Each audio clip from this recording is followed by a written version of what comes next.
Top 20 college football media personalities. This was put out by CFB Report. If you're listening on podcast, it is Lee Corso, number 1. Number 2, Kirk Herbstreit, Gus Johnson, Chris Fowler, Pat McAfee, Joel Klatt, Desmond Howard, Robert Griffin III, Brandon Walker, Reese Davis, Josh Pate, Will Compton, Dan Katz, Booger McFarland, Paul Feinbaum, Cole Kublik, Molly McGrath, Holly Rowe, Tim Brando, and Laura Rutledge. Any list in my mind that has Desmond Howard in the top 10 is invalidated. However, I do understand some people do like him.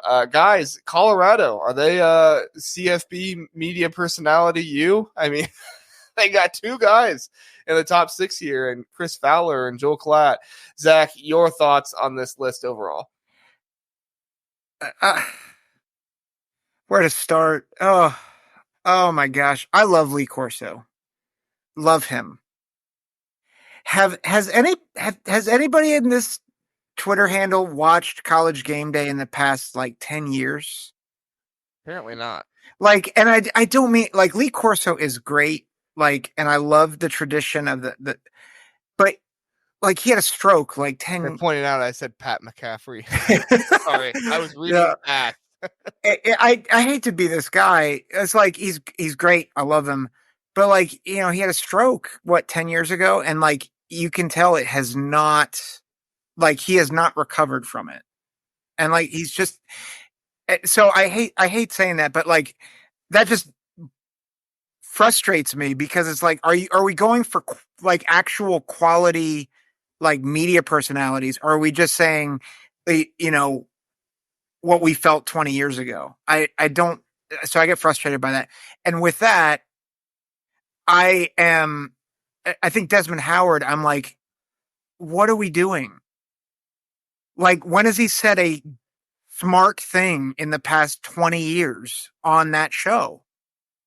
So I think there's a lot of people on here that I don't, I think of Jenny Taft. Say, it's not even a Michigan thing for me. Charles Woodson does a fantastic job. Why is he not on here? Why is Charles Woodson? Fantastic job. How is Brandon Walker in the top 10? Yes, because he trolls people on Twitter.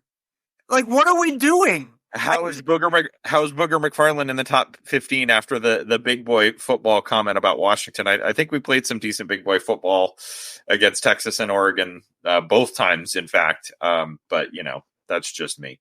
Yeah, I think you're, and I think one of the things that's actually frustrating too is that there's a number of women on this list, but they're so low, and I'm man, Laura Rutledge, Holly Rowe, Molly McGrath, Jenny Taft, who's not on this list, they're great work.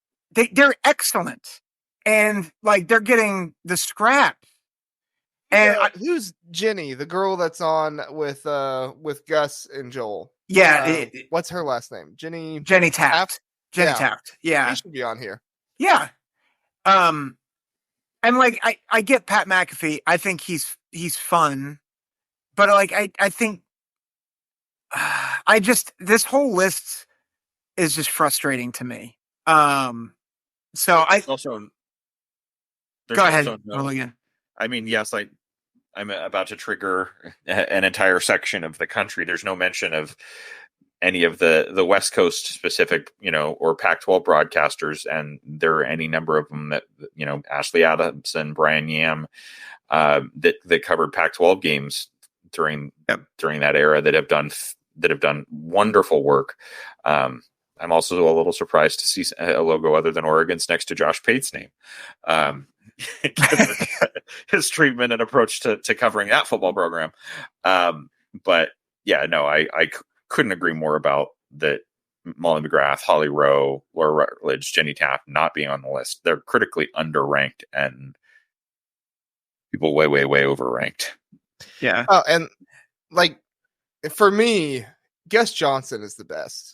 If we're just going with personality, and I get it. Some people don't like the way he covers the games. He gets stuff wrong and things like that. But if you're talking about personality, somebody who actually puts their personality into their work and puts themselves out there, and they're not just about click on this, clickbait this, that, and the other. They actually put themselves out there for who they are. That is Gus Johnson to a T in my mind. Yeah. Yes, Lee Corso, 10 years ago, but unfortunately he's just not the same that he once was. And I get putting him at 1 because, you know, he is the GOAT of College Game Day and stuff like that. But let's be honest, College Game Day sucks. College Game Day is not good. You don't enjoy watching college. I've never talked to a person in the past 5 years that said, I'm so glad I watched all of College Game Day. Never once have I talked to a single person that says that. It's just something you throw on because it's on ESPN. They say stupid stuff and you're talking to other people and you don't really hear it because you're moving on with something else in life. Yeah. I think there's a fundamental problem I have with this list in general, which is it's going for both quality work and entertainment. And so Kirk Herbstreit, who I think Ohio State fans give him a bad rap for being trying to be too unbiased. I think my favorite, but he does a good job if you're watching a game and you're just trying to watch a game. Yeah, he's very good. But then you have Pat McAfee, who is let's just be honest, he's fun.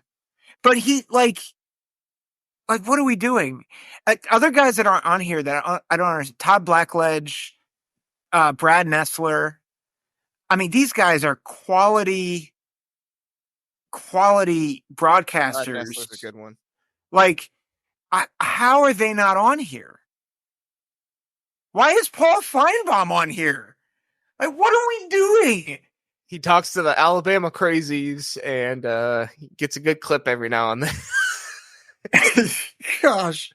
I will say I personally would probably put, if we're talking about kind of fun, if we're including the fun personalities and people that know the sport, I'd put RG3 higher on the list. I think he does a great job. He talks well, and he brings personality to it. I still laugh my ass off. I don't know if you guys saw the broadcast early in the season on a gorgeous day at Husky Stadium where he jumped off of a boat in near Husky Stadium because we sailgate out here. And he split his pants jumping into the water off the second deck of the boat. I do remember that. Yeah. Yeah. That's just great. He shows personality. He knows what he's talking about. And then you have people that are just inherently trying to troll all the time. Mm-hmm. Brandon Walker. Yeah. Casual Big Ten says, let's hear the top 5 boys. Bet you can't get 5 without mentioning DK. That's Dylan from Boiler Express. Dylan, number 1. Zack, number 2. Kent, he's more of a basketball personality now because he's on the basketball show, but he still posts the football content on Twitter from time and time again. And then Gus Johnson and Jenny Taft. That's my top 5. Zach, your top 5. I mean, I gotta go JR Hooligan and then you just met Hooligan tonight. Yeah, but clearly top 2. Clearly.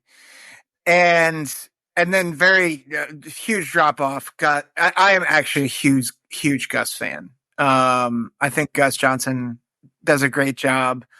I do like Kirk. I get mad at him sometimes, but he has been, I think, really consistent for a long time. And then I think I'm between Joel Klatt and Todd Blackledge. I love Blackledge. I think he's so underrated. I'll put Blackledge at 5.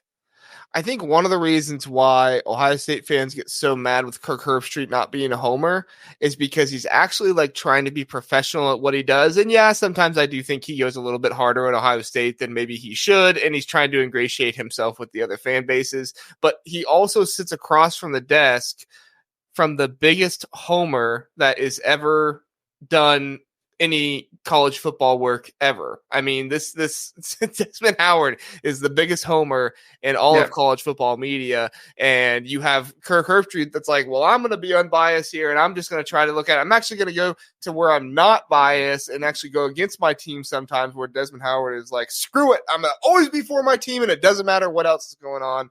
I couldn't believe Desmond wore anything resembling a shade of purple for College Game Day for the Oregon game this year, given how his college career ended against a certain team that I talk about all the time. Yeah. No, that's true. That's true. Growth. It took him, it took him 3 decades, but growth. Desmond, congratulations. How much purple did he wear? I didn't see that episode. I think it was a purplish tie and like a lavender or lilac shirt. I don't remember. Wow. I was like, wow, wearing something in the realm of purple, and I'm like, that's interesting. Uh-oh, guys. Dylan, record show, I'm here battling with the flu. We appreciate that. We appreciate you staying up past your bedtime with the flu, Dylan, to watch the Big Ten Huddle. Truly a dedication. Yeah, I think we've covered it. I mean, Hooligan, you were talking about the Pac-12 guys and stuff like that. Is there anybody else that we've missed? I do agree. Robert Griffin III, he does have personality. So if we're talking about somebody that really goes for it, I don't like all of his takes. I'm not saying he's uninformed, but I just don't like all of his takes. But there's so much more than that in being a personality. Is there anybody else we missed here, Hooligan?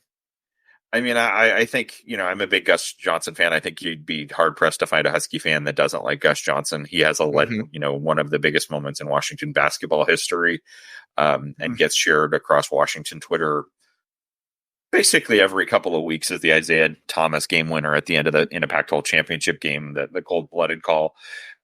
So Gus ranks right up there. I certainly also, I think, would be remiss, and if we're kind of reminiscing and looking back at the era of the Pac, the one that I would probably put as my GOAT is absolutely Keith Jackson, but obviously he's no longer with us. But Keith is kind of the standard, in terms of national broadcasts by which everybody else is evaluated in my book.